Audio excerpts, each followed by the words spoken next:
Okay, so this position can be tricky if you are super, super tight in your spine. So we will definitely adjust if needed, but I want you to just try it out with me once, and if it doesn't work, no worries. So we're gonna go into a supported fish pose, either using the Pilates ball or a pillow. If you have a ball and it's super, super inflated, you might just wanna take a little bit of air out if you are not feeling great, relaxing and releasing over the ball and that spinal extension.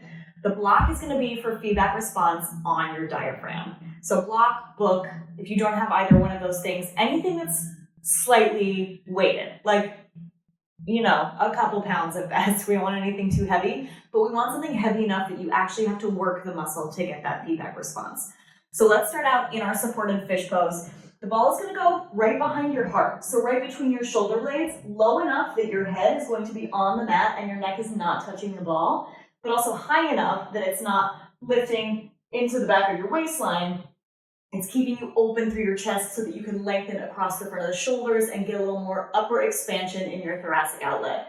So come down onto the ball or the pillow, make sure that it's right behind your shoulders and you can release completely over it. My head is on the mat here, my neck is not touching the ball, and the ball is also high enough that it's not under the back of my waistline. So it's right behind the bra.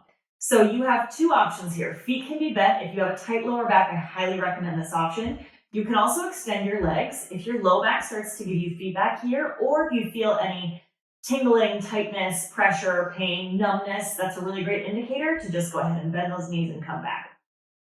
Third option, if your cervical spine does not love that really big extension, you can take a book or a block or something else and place it behind your head to just give a little more cervical support.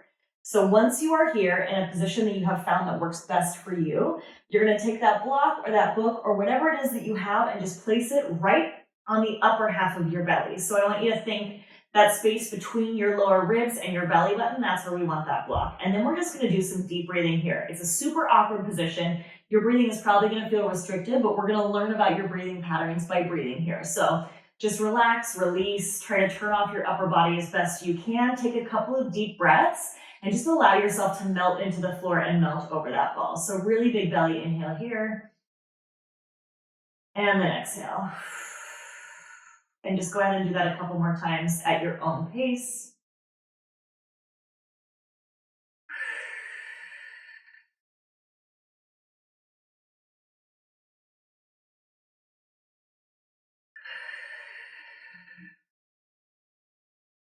And after you've started to generate some release in your muscles here, if you've noticed that you're feeling tightness or tension and you need to readjust the placement of that ball or that pillow, go for it.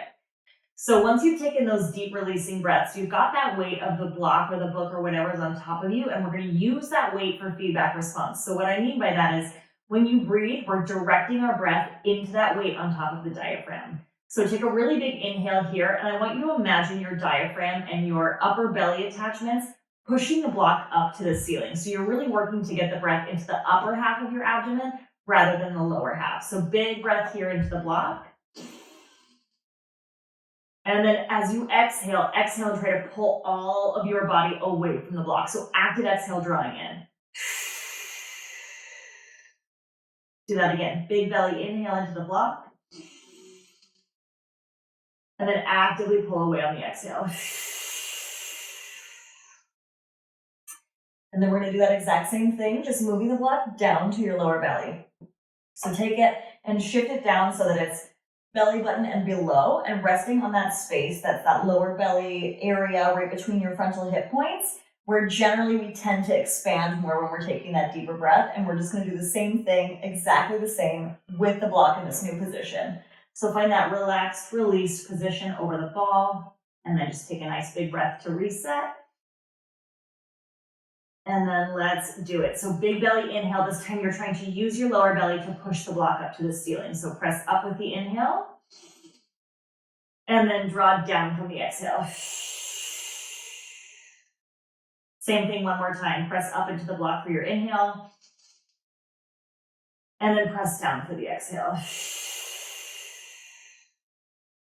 All right, go ahead and remove that block. Gently lift up off of that ball or the pillow or whatever is underneath you. Take it out and just move it underneath your head so that you have a little support. And your spine can come back to neutral. Well, most of your spine, except for your cervical spine, can come back to neutral and just lie flat on the mat. Now we've got a slight elevation in the head, and we're going to try those breathing exercises one more time with the block or book in the same places. So first, place it on the upper half of your belly. Just relax. Find a soft, comfortable position for your shoulders. And then take a nice big inhale to start. And exhale. And then we'll take those 2 active breaths. So big inhale, push up into the block. And then exhale, actively draw away from the block. One more time again. Big inhale. And exhale. And then right away, just move that block to the lower half of your belly. From belly button down to space between frontal hip points. Big inhale, press into the block. Strong activation for the exhale, draw in and down. Let's do it. Big inhale, press up. And exhale, draw down. One more time. Big inhale to press up. And exhale to draw in and away.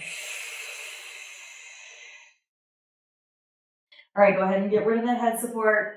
Get rid of the block or the weight, the belly weight. And then find a comfortable seated position. So in these exercises, I will have you do them one more time. In these exercises, you'll start to take note of where you begin to feel your pelvic floor activation when you are using that tactile feedback, breathing into and away from the block. So what I mean by that is, chances are you noticed when the block was higher up on your abdomen versus lower on your abdomen, you probably noticed in one of those positions, you felt more of a pelvic floor release than the other. And what I mean by that is, maybe you started to feel more relaxed, as if you may end up passing gas, or as if you may end up sort of releasing around your urethra. So maybe you started to feel a sensation like you had to go pee, and maybe not. Maybe none of these things happened either, but starting to generate, once again, that awareness around where your breath happens in your body and how that contributes to the muscles around it is super, super important. So do it one more time and see if you can really start to isolate the difference between the upper half in your breath and the lower half in your breath. And then when you're actively breathing in each of the places, how does that affect your neck, your shoulders, your breathing? Can you breathe deeper when you're breathing up versus down? Or in the opposite, can you breathe deeper when you're in your lower belly? And then with those breaths, with that deeper connection, where are you feeling a difference in your pelvic floor? Maybe you feel a difference in your knees. Maybe you notice that knee tension or inner thigh tension is released. Maybe suddenly your legs don't feel as stable in one position versus the other. So, and maybe it's something, maybe it's none of those things. Maybe it's something else. So once you do it again, just have that body awareness, check in, take note, jot it down, let me know, and then we'll assess that in your next session, and we'll start to figure out where you have restriction in your body based on that feedback, and where you need more release in your body, and where you could use more strengthening in your body based on that feedback. And then once we have that information, we'll get into even weirder and stranger and more interesting breathing positions, and we'll just keep going.